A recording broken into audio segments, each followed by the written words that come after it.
Good afternoon. Welcome, everyone. Thank you for joining us for this art-based meditation session from the Freer and Sackler Galleries, Smithsonian's National Museum of Asian Art. I'm delighted to welcome you today. We are reflecting on Earth Day, which took place yesterday, by focusing on a beautiful landscape painting from our collection. And we are lucky to have Deborah Diamond, one of our curators at Freer Sackler, the curator of Southeast Asian and Himalayan art, who's going to be giving a spotlight talk today, which will come first and then be followed by a meditation led by Philip Bender. So now I will give the digital floor to curator Deborah Diamond to start our session today. Okay, so I am delighted to share this painting. It's actually one of my favorites with you. It's a small painting, maybe 10, 12 inches across, in watercolors and gold on paper. And we figured that in honor of Earth Day, we should go to this enchanting forest.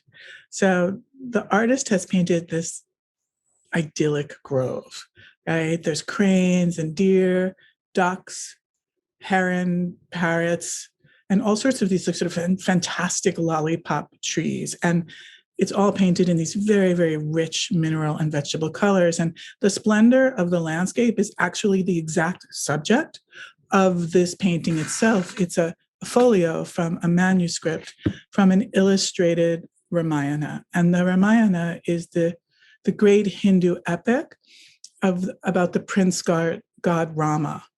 And you know, the Ramayana is so pervasive. It's so woven into Indian culture over 2 millennia, you know, through recitations and songs and dramatic performances and in imagery and woven into textiles. And today, of course, in video games and movies and television. But at any rate, in the 17th century, when this folio was made, when this manuscript was made, pretty much anyone who saw this painting would have pretty much immediately recognized the characters, the scene, the forest, and the emotions attached with this moment.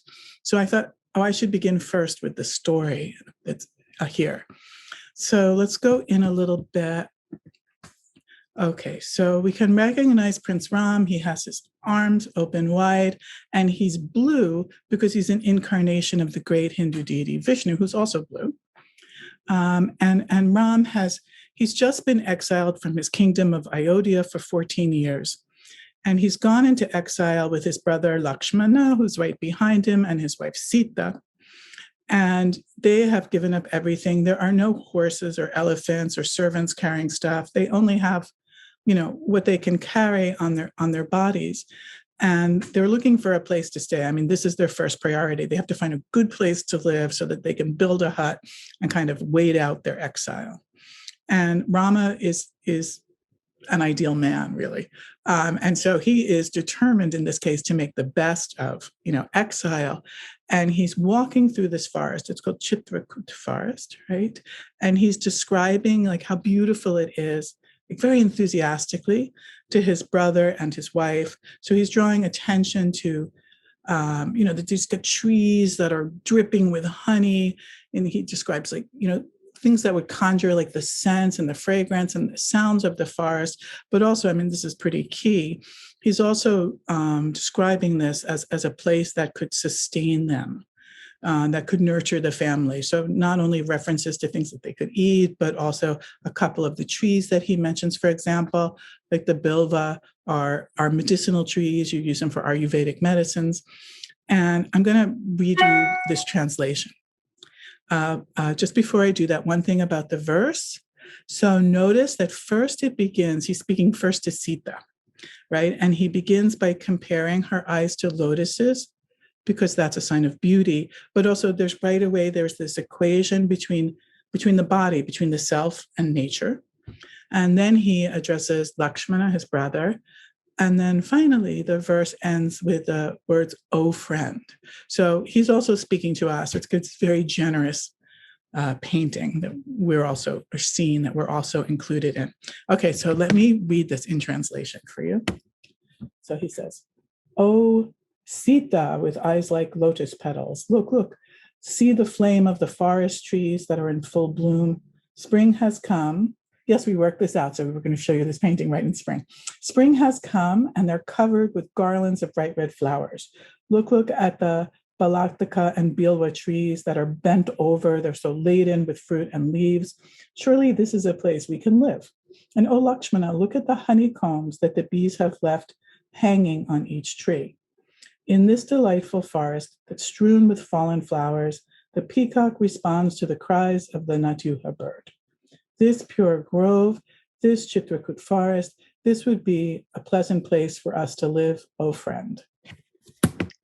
So that is the quote. And let's take a look at Brahma and Lakshmana and Sita. But first, his posture, his gesture, it's that wide open gesture that says, okay, I'm showing you this landscape, I'm taking you here. And he's gesturing towards where they're walking. You can see, you can follow the zigzag path of the river, which leads your eye across the painting into the forest. Again, the whole composition of the painting is also saying, come with me, walk with me, be in this beautiful place. Now, Ram and Lakshman the artist has depicted them with this combination of like royal clothing and like forest clothing.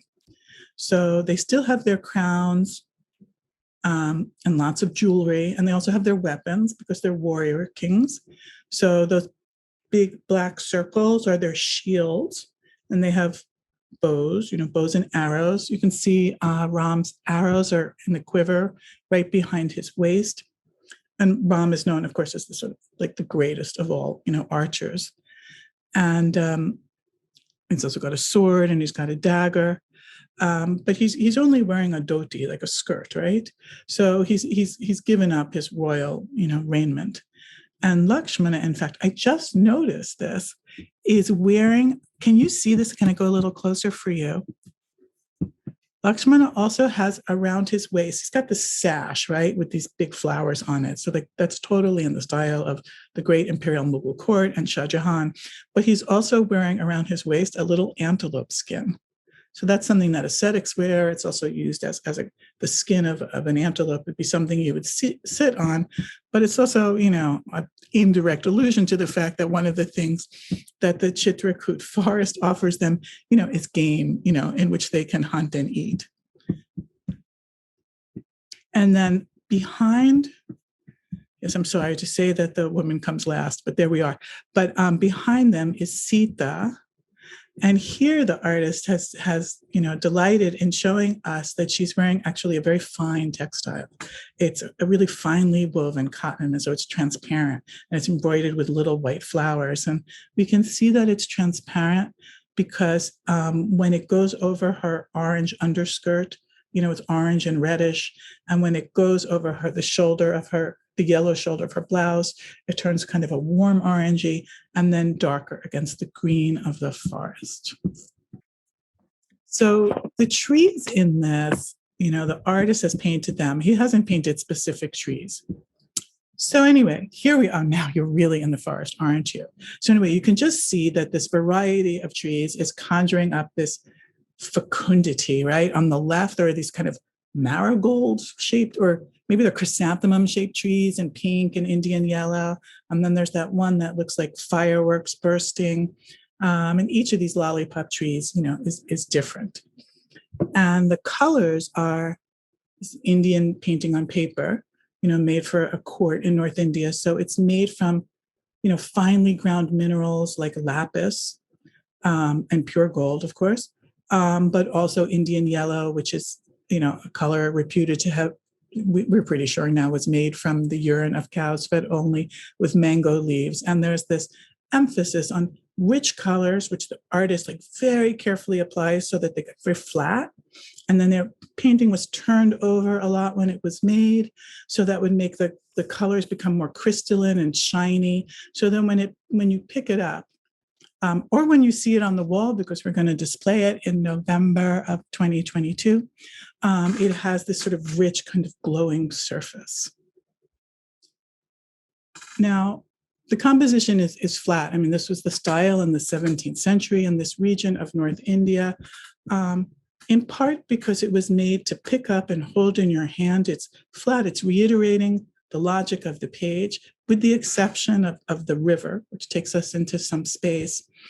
And at the very top of the painting, you can see that long yellow strip.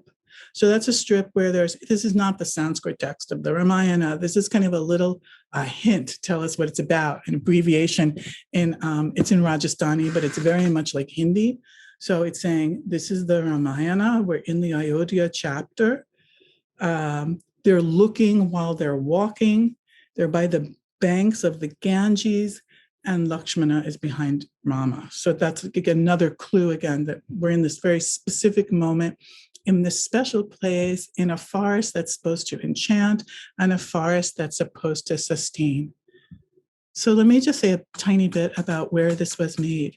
So this was made in Udaipur, which was the capital of the kingdom in Rajasthan, which is in northwest India. And it was made by style, around 1680, 1690. So in the United States, it was not the United States at that time, in the Americas at that time, what was happening? Pennsylvania was just founded, and the Salem witch trials were going on when this was made. But here it was being made for a court, a Hindu court that through the whole second half of the 17th century was just producing these sort of massive Ramayanas with hundreds of folios. And they were identifying their dynasty and their sense of honor and good behavior with that of Ram, this ideal prince. So with that, I hope that serves as like a good introduction for further looking and meditation. Philip, is that good? Over to you. Wonderful, Deborah. Thank you so much.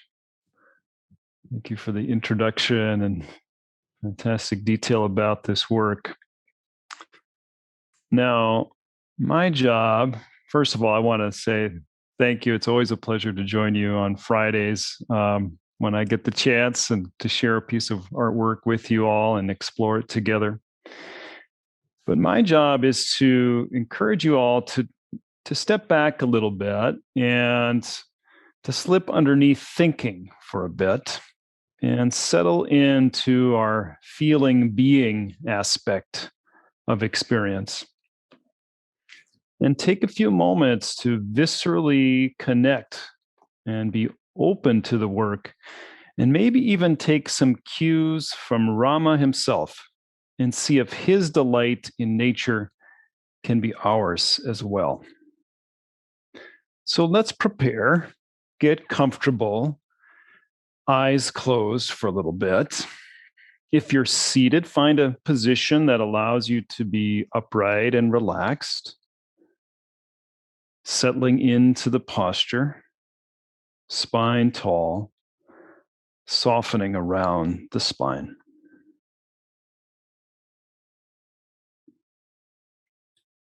How fortunate we are to have this work and have it be a reminder of the beauty of our world. A world that we experience not just with the mind, but with the body and the heart.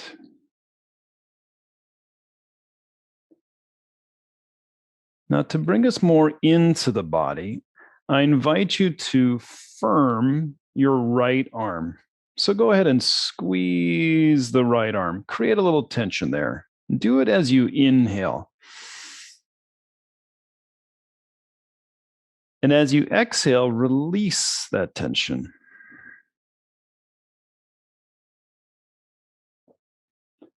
Let's do that again. Inhaling, firming the right arm. Include the gentle firming of the fist. Inhale, holding that tension for a moment. And then exhaling, releasing.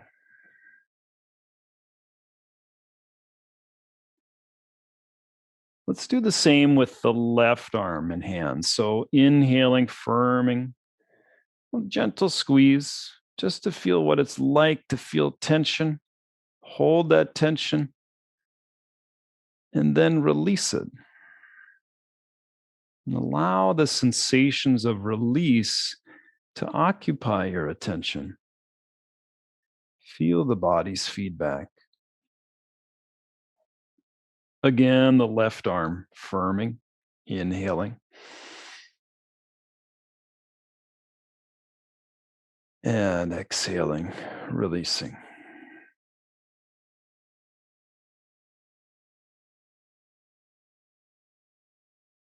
Now I invite you to firm both arms, maybe even both legs at the same time. Inhale, create some gentle tension, hold it, and release, relax.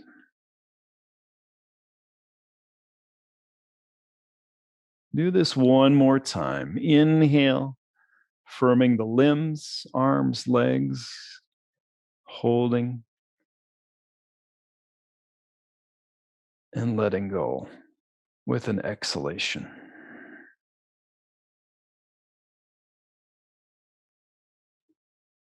Now settle in, letting your conscious awareness be attentive to the body and the sensations there.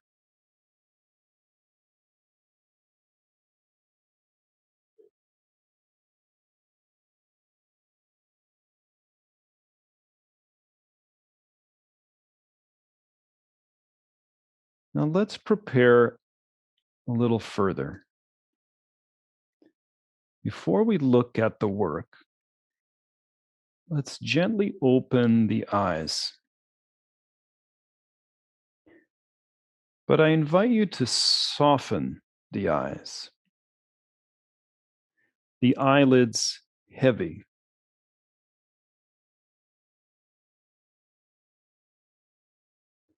And allow yourself to look out the bottom half of the eyes.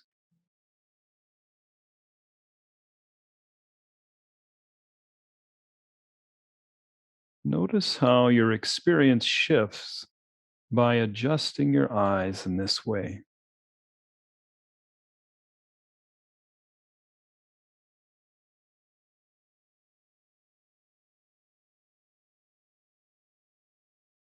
Perhaps the mental realm, overthinking, calms a bit just by softening the eyes.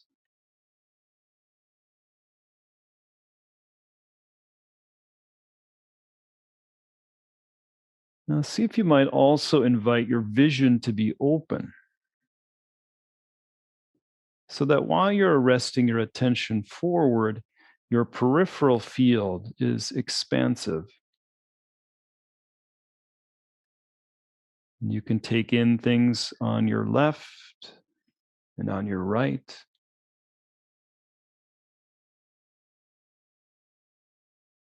Broad panorama of visual information arriving to you.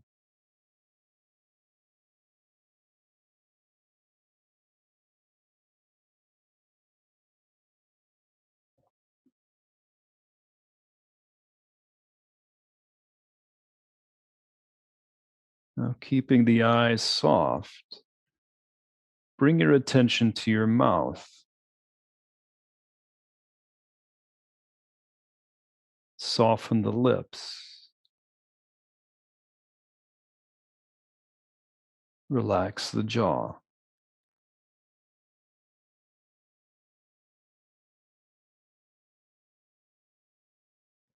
Bring a subtle upturn to the corners of your mouth, like the slightest hint of a smile arriving to your face.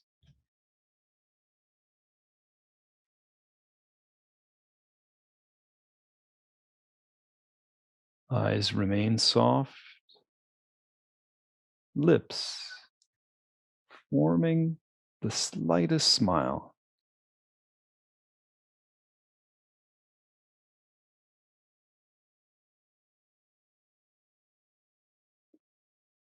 Now, Rama too has this beautiful gesture, inviting Lakshmana and Sita to delight in nature, delight in the forest around them.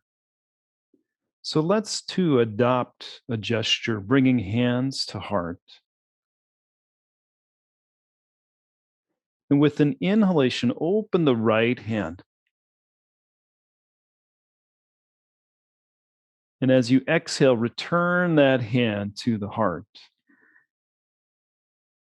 Inhale the left hand. Exhale, return. Inhale both, opening the heart, mind. Exhale, return. Continue to move with your breath. Right hand opens. Exhaling, it returns. Inhaling, the left hand opens. Exhaling, returns. And both expansive gesture, expanding to meet the broad vision of the eyes. Exhale, return. Keep this going for a bit longer, inviting the gesture to open the heart to the viewing of the eyes.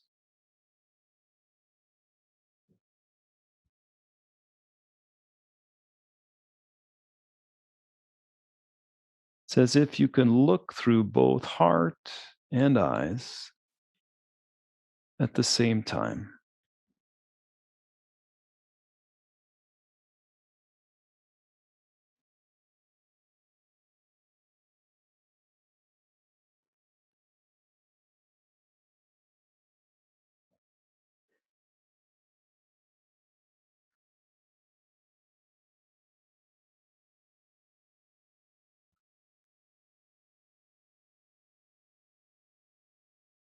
Now let's do a couple more rounds of this gesture and add a brief pause at the top of inhalation in the open position.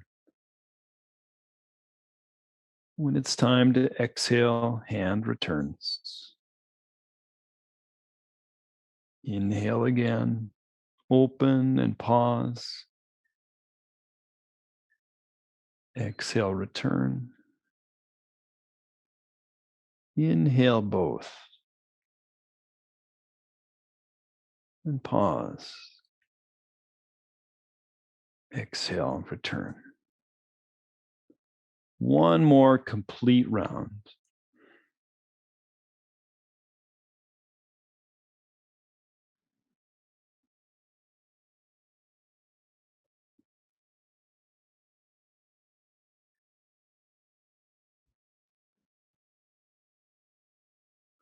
And let's meet with the open gesture.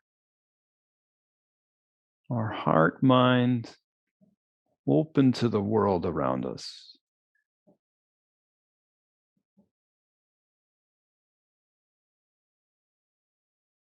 And relax.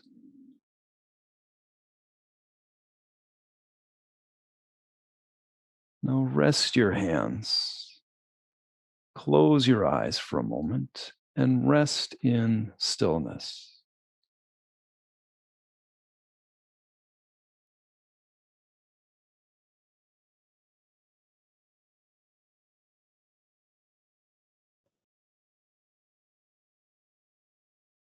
Now gently open the eyes again, but the eyes remain soft, looking out the bottom half, visual field broad, perhaps a slight upturn of the lips, and the heart open, just as Rama demonstrates for us, inviting us to take in this beautiful scene.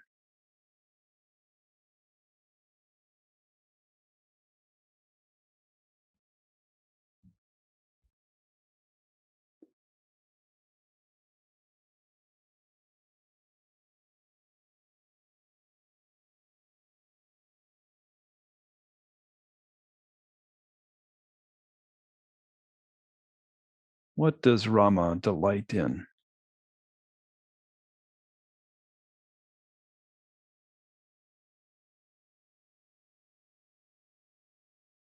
What do you delight in?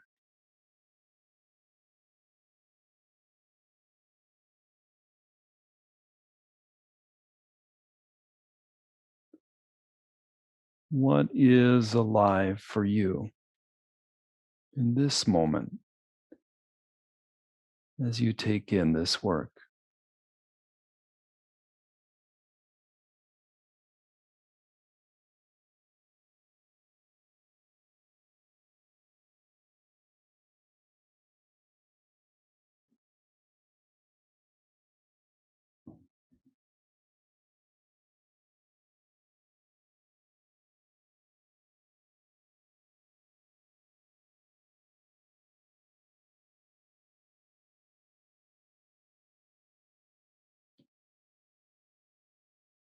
Notice how your body responds to color, to pattern.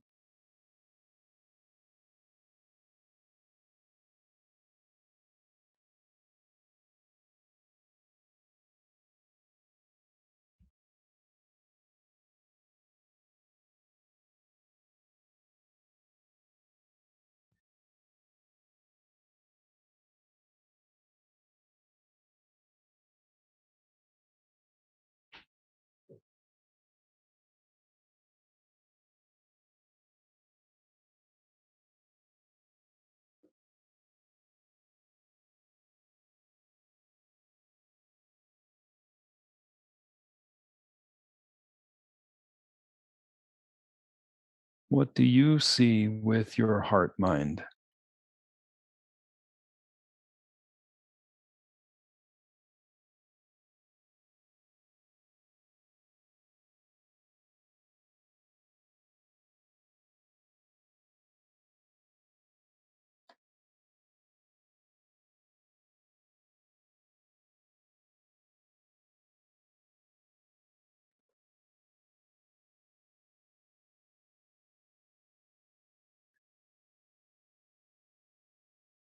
Now pause here, taking in the whole work for a moment.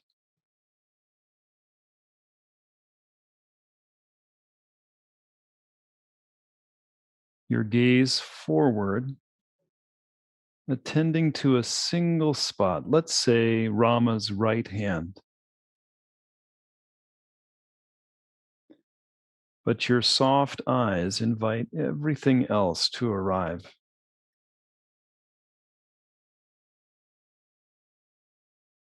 Arriving to your lips, arriving to your heart.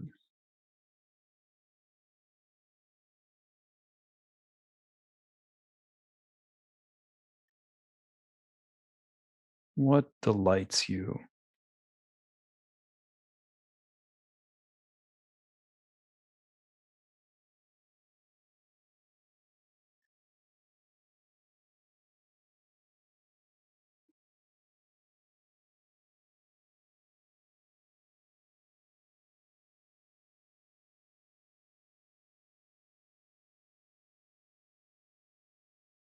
May we take time to delight in nature, looking, listening with the heart mind.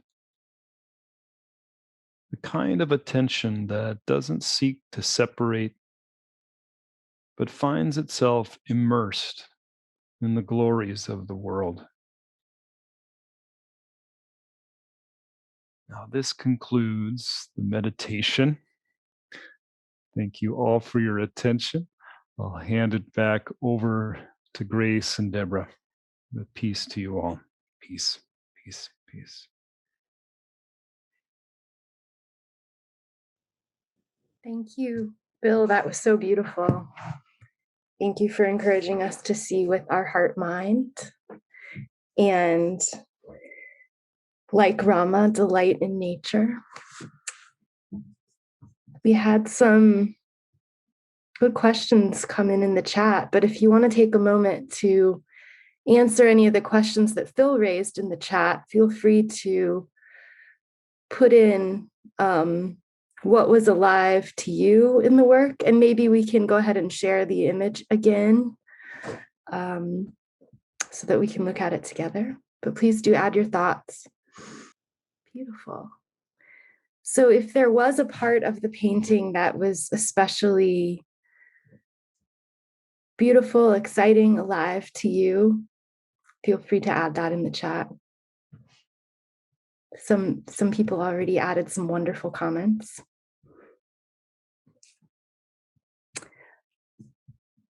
And we had a few questions come in as well. A few people were wondering about what they were referring to as the round black things and the long yellow things that Rama and Lakshmana are holding. So I assume those are shields and bows, but is there anything else that you would want to draw out about that, Deborah? Shields, bows, swords, and daggers. They're warriors. So when they first go into forest, they still have these because they're going to, especially Lakshmana, is going to hunt for food. But then later, in the epic, Sita is captured by a terrible demon, Ravana. So then they actually use them to wage war on Ravana and get Sita back.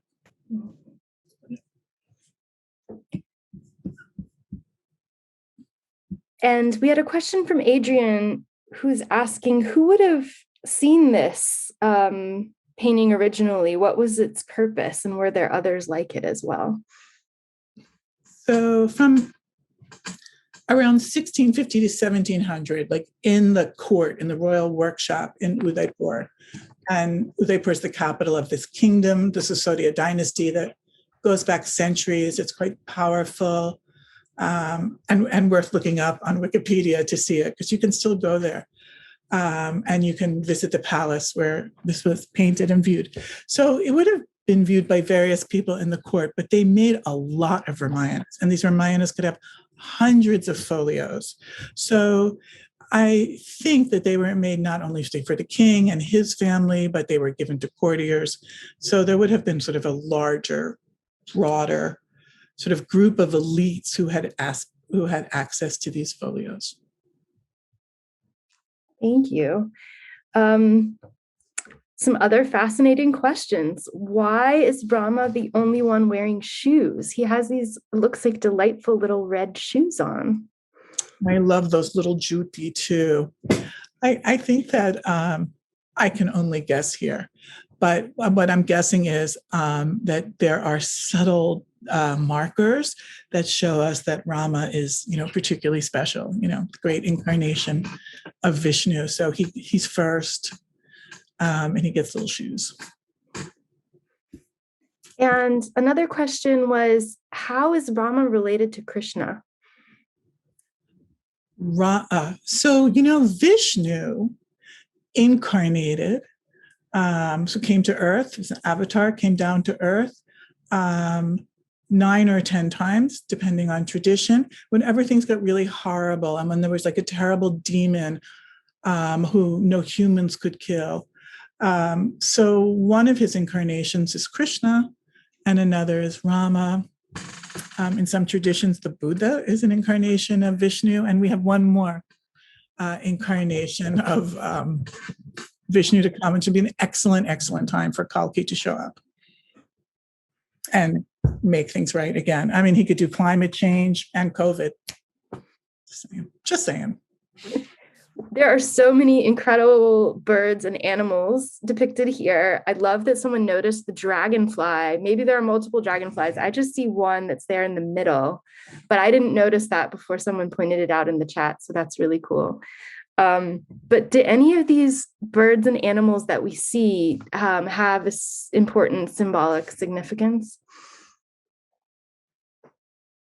Yes. I mean, in general, it's about fecundity and nature and sustainability. And whenever we see them in pairs, there's a reference to sort of love and romance and pairing. Parrots are often symbols of romance. I mean, pretty much everything in the Indian landscape is a symbol of romance, actually. But it's interesting because the artist has deviated a bit from the text, right? Because in this case, he's working from the Sanskrit Ramayana. He's deviated. So what he's done is he's made these landscape elements that like are particularly resonant and meaningful, like in Udaipur. Mm-hmm. And we also had a question come in about the tree on the far left, which has these sort of multi-colors to it, and it looks like holes on the trunk. Is there anything in particular special about that tree? So I just called it the chrysanthemum tree because, you get these bursts. No, this is what I think. I think that the artist had just like figured out this way to make texture and volume and was really excited. So he made so many knot holes on this one tree. I think that's an artist having fun. At least we don't have any textual referent that would enable us to give it any additional significance. I know you talked a little bit about the kinds of pigments that would have been used to paint this, but can you say anything else about the sort of artistic materials that are used here? Was the pigment mixed with a particular binder or anything else about how it was made? So they're ground, right? And these are the same pigments you would see in Imperial Mughal paintings and Rajput paintings and Deccani paintings, South Indian paintings. They're sort of all across India. And the richer the colors, it means high quality pigment, but also that they ground them for a really long time and made them very fine. And then they're just mixed with water. I mean, sometimes a little bit of gum arabic to make them flow a little bit more. Then the paper is handmade, of course. And it's burnished so that it gets nice and flat and smooth. There's no drawing with pens, only making outlines with brush and sort of orange pigment.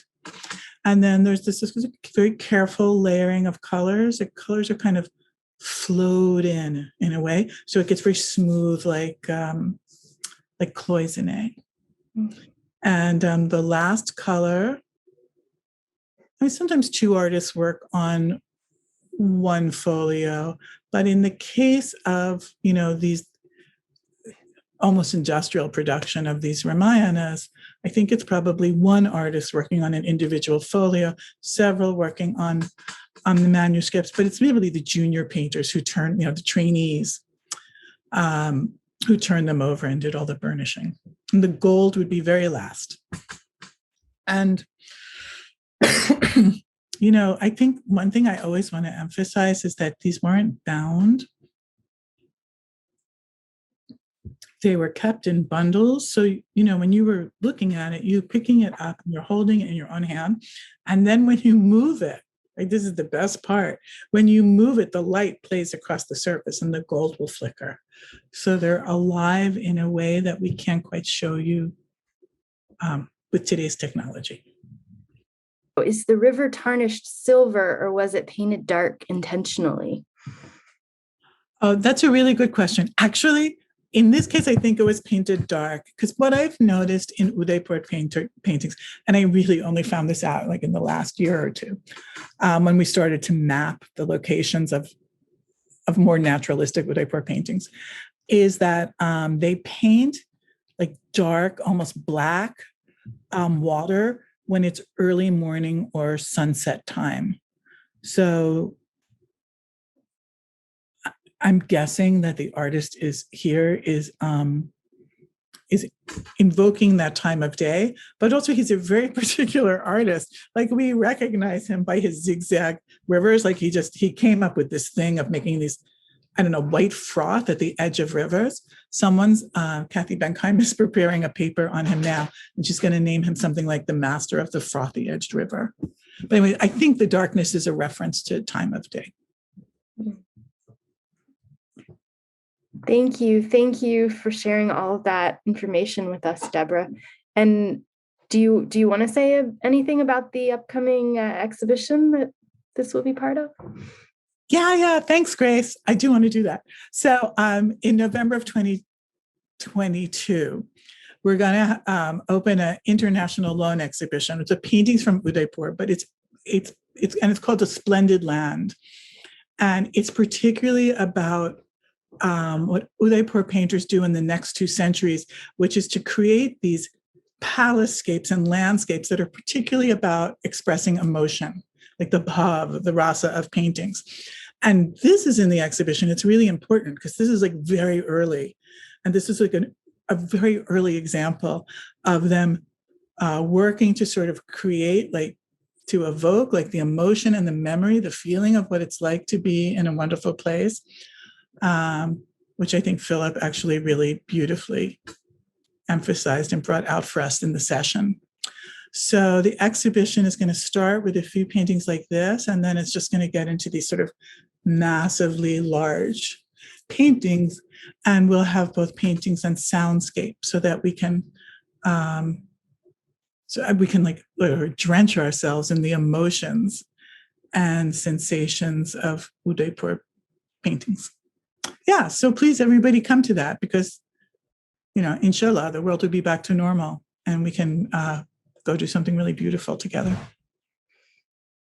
Thank you so much, Deborah. Thank you for your time and being with us today. And I'll just invite Phil if you want to say any closing words, bring you back. I just want to say thank you, Grace. Thank you, Deborah. That was really a wonderful tour of a beautiful work.